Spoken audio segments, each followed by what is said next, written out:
For us at 5, I'm Dana Tyler. I'm Ernie Anastas. We'll see you again tonight at 6 o'clock. Now here are Todd McDermott and Cindy Hsu with what's ahead on CBS 2 News at 5:30. Dana and Ernie, thank you. Coming up next, is there a link between cervical cancer and women who have uncircumcised partners? We have the results of a new study. Also, forget working out. Why not get in shape simply by taking a pill? Plus, it's one thing to get a perfect score on the SAT. That's hard enough. But wait till you hear the perfect feat this high school student actually achieved. Those stories and more next at 5:30.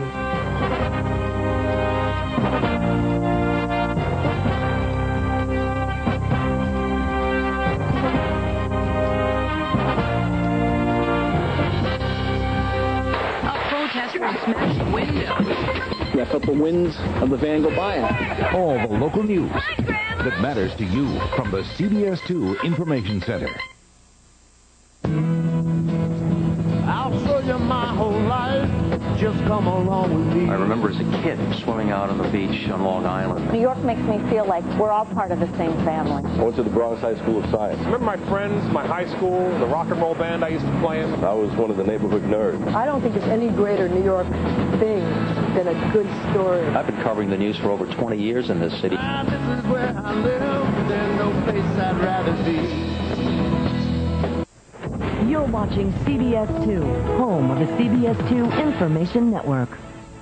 Live from the CBS 2 Information Center in New York, this is CBS 2 News at 5:30.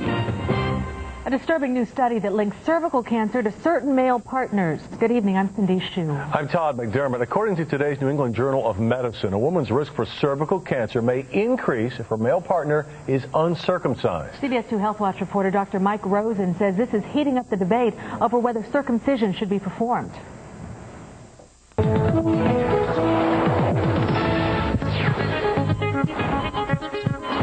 So we welcome the baby now to the ceremony. Circumcision is an ancient religious ritual of Judaism rooted in the concept of cleanliness. It has since become the standard for American males.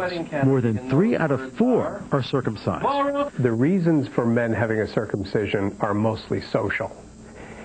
Boys are usually circumcised because their fathers were circumcised. Still, the data supporting the medical benefits of circumcision is meager at best. Maybe it prevents venereal disease. Maybe it prevents the development of penile cancer. Maybe. Now, this study in the latest New England Journal of Medicine is perhaps the best evidence yet supporting circumcision.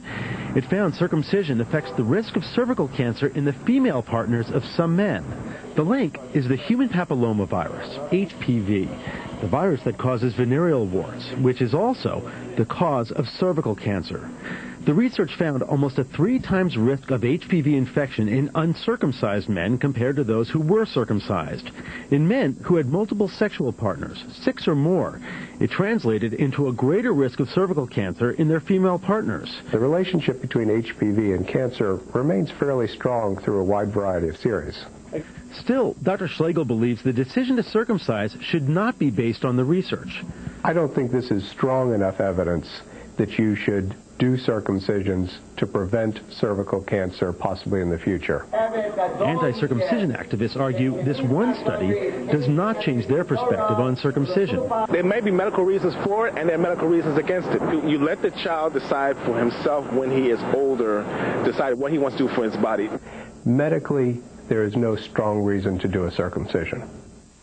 Now, the study does have some imperfections, and it's possible the women with cervical cancer contracted HPV from another partner. Condoms are an imperfect answer because it's unclear whether they can truly protect against the HPV virus adequately. Limiting sexual partners is right now the safest, surest way to lower the risk of sexually transmitted diseases. Mike, people are going to hear about this. A lot of people are going to be alarmed. I mean, should people be concerned?